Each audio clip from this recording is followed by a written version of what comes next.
Moving on, Ramanthapur దుర్ఘటనలో విద్యుత్ శాఖ నిర్లక్ష్యం చాలా ఉందని, ఇందుకు దీనివల్లే ప్రమాదం జరిగిందని స్థానికులు నిరసన వ్యక్తం చేస్తున్నారు. ఇప్పటికే అక్కడికి వచ్చిన విద్యుత్ సీఎండీని కూడా వాళ్ళంతా అడ్డుకున్నారు.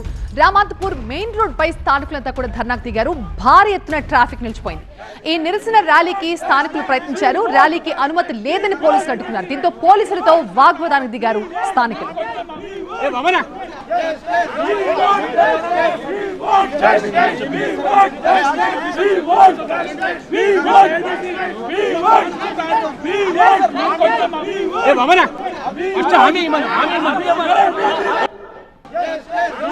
మా ప్రతినిధి ప్రణీత అక్కడి నుంచి మనకి లైవ్ లో జాయిన్ అవుతున్నారు. ప్రణీత, కొద్దిసేపు క్రితం సీఎండీ వచ్చారు, ఆయనతో మాట్లాడారు.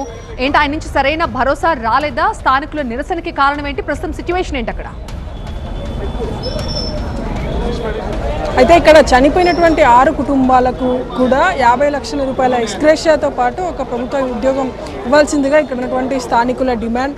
సో ఇటు సైడ్ అదే డిమాండ్ని నెరవేర్చాలని కోరుతూ ఇక్కడ ఉన్నటువంటి గోఖలే నగర్కి సంబంధించినటువంటి స్థానికులందరూ కూడా రామాంతపూర్ మెయిన్ రోడ్ ఏదైతే ఉందో ఆ రోడ్డు మీదకి వచ్చి బైఠాయించారు. చాలాసేపటి వరకు ఇక్కడ ట్రాఫిక్ స్తంభించిపోయింది. ఇప్పుడే పోలీసులు వాళ్ళందరినీ కూడా రోడ్డు మీద నుండి చెదరగొట్టి కాలనీ మెయిన్ రోడ్డు వైపు ఏదైతే ఉందో ఆ రోడ్డు వైపుకి వాళ్ళందరినీ కూడా పంపించారు. వీళ్ళు వ్యక్తం చేసినటువంటి మెయిన్ డిమాండ్ ఒకటే, 6 చనిపోవడానికి ప్రధాన కారణం విద్యుత్ అధికారులు, వాళ్ళపైన చర్యలు తీసుకోవాలి.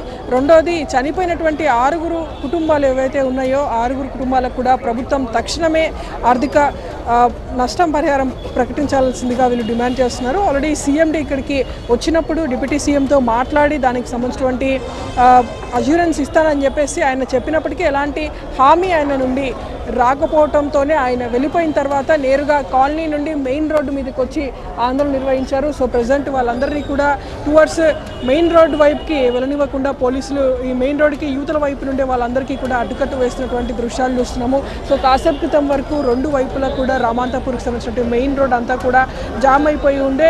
కాసేపు క్రితమే మొత్తం వాళ్ళందరినీ కూడా తరలించి ఇటువైపుకి మాత్రమే వాళ్ళని పోలీసులు రిస్ట్రిక్ట్ చేసినటువంటి పరిస్థితి ఉంది. సో ఈ 6 చనిపోయినటువంటి కుటుంబాలు ఏవైతే ఉన్నాయో వాళ్ళలో ఒక్కొక్కరిది ఒక్కొక్క హిస్టరీ ఉన్నది. ఒకరికి 6 నెలల ఒక చిన్న పాప ఉంది. మరొక యువకుడికి సంబంధించి కుటుంబానికి సంబంధించినటువంటి పోషణ అంతా కూడా ఆ యువకుడే చూడాల్సినటువంటి పరిస్థితి. ఈ విధంగా ఒక్కొక్కరిది ఒక్కొక్క గాథ ఉన్నది. సో ప్రభుత్వం అవన్నిటినీ కూడా దృష్టిలో పెట్టుకొని నష్టపరిహారం ప్రకటించాల్సిందిగా అయితే వీరి ప్రధాన డిమాండ్ ఉంది.